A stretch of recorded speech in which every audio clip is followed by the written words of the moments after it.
વર્ષ 2025-26ની અંદર સુરત જિલ્લાની અંદર સુરત મહાનગરપાલિકા સુરત ગ્રામીણ વિસ્તારની અંદર 5 જેટલી સરકારી શાળાઓ 9 જૂનથી શરૂ થશે। તે પૈકી ઉડિયા માધ્યમની 2 શાળાઓ, એક કોસર આવાસ અમરોલી ખાતે અને બીજી બેસ્તાન ખાતે શરૂ કરવામાં આવશે।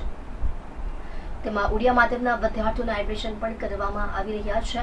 વાલીઓને તાકીદ કરવામાં આવી છે કે ઉડિયા માધ્યમની શાળામાં પ્રવેશ મેળવી શકે છે। કામરેજ અને વરાછા મત વિસ્તારની વચ્ચેની અંદર લસકાણા ખાતે અંગ્રેજી માધ્યમની વર્ષ 2025 શાળા શરૂ થઈ રહી છે। ધોરણ 9 અને 11 બંને એક સાથે શરૂ થઈ રહ્યા છે। સુરત મહાનગરપાલિકાની અંદર ટોટલી સરકારી શાળા કહી શકાય એવી શાળા શરૂ થઈ રહી છે। 380 પ્રાથમિક શાળાના મકાનની અંદર આ વર્ષથી જૂન 2025 થી શરૂ થશે, જેની અંદર ધોરણ 9 માટે પણ વિદ્યાર્થીઓના વાલીઓને અનુરોધ છે કે ધોરણ 9 અને 11 જે વાલીઓ પ્રવેશ મેળવવા માંગતા હશે તે પ્રવેશ મેળવી શકશે। અટોદરામાં 11 સામાન્ય પ્રવાહ શરૂ કરી રહ્યા છે। નસર ખાતે 11 વિજ્ઞાન પ્રવાહ સાથે ઘણી બધી સરકારને દરખાસ્ત કરવામાં આવી છે। સરકારી શાળા મેક્સિમમ શરૂ થઈ શકે તેવા પ્રયત્નો છે, જેથી વધુમાં વધુ વિદ્યાર્થીઓ અને ગરીબ પરિવારોના વાલીઓને લાભ મળે તેવા પ્રયત્ન કરવામાં આવી રહ્યા છે। ઉડિયા માધ્યમની ધોરણ 1 થી 8 સરકારી પ્રાથમિક શાળાઓ સુરત મહાનગરપાલિકા સંચાલિત નગર પ્રાથમિક શિક્ષણ સમિતિ શાળા તો શરૂ છે જ। 9 થી 12ની શાળા ન હતી। આ વર્ષ ધોરણ 9ની શાળા ભેસ્તાન અને કોસળ આવાસ ખાતે શરૂ કરવામાં આવી છે। વર્ષ 2025-26ની અંદર સુરત જિલ્લાની અંદર સુરત મહાનગરપાલિકા અને સુરત ગ્રામ્ય વિસ્તારની અંદર 5 જેટલી સરકારી શાળાઓ 9 જૂનથી શરૂ થશે।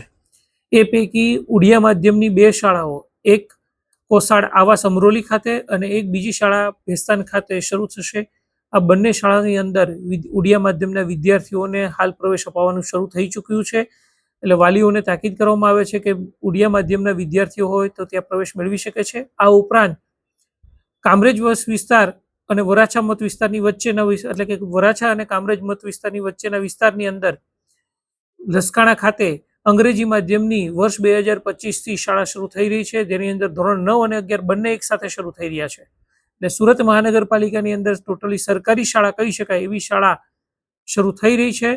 380 પ્રાથમિક શાળાના મકાનની અંદર આ વર્ષથી જૂન 2025થી શરૂ થશે, જેની અંદર ધોરણ 9 માટે પણ વિદ્યાર્થીઓના વાલીઓને અનુરોધ છે કે 9 અને 11ની અંદર જે વાલીઓ પ્રવેશ મેળવવા માંગતા હોય ત્યાં પ્રવેશ મેળવી શકશે।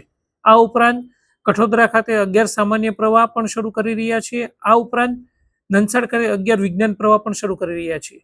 આ ઉપરાંત ઘણી બધી સરકારશ્રીમાં દરખાસ્ત કરવામાં આવેલી છે કે સરકારી શાળા મેક્સિમમ શરૂ થઈ શકે એવો પ્રયત્ન છે, જેથી કરીને વધુમાં વધુ વિદ્યાર્થીઓ અને ગરીબ પરિવારના વાલીઓને લાભ મળે એવો પ્રયત્ન થઈ રહ્યો છે।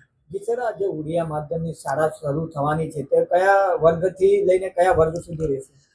ઉડિયા માધ્યમની 1 થી 8ની સરકારી પ્રાથમિક શાળાઓ તો સુરત મહાનગરપાલિકા સંચાલિત નગર પ્રાથમિક શિક્ષણ સમિતિની શાળા શરૂ છે, પરંતુ 9 થી 12ની શાળા ન હતી, એટલા માટે આ વર્ષે ધોરણ 9ની શાળા ભેસ્તાન અને કોસાડ આવાસ ખાતે શરૂ થઈ રહી છે।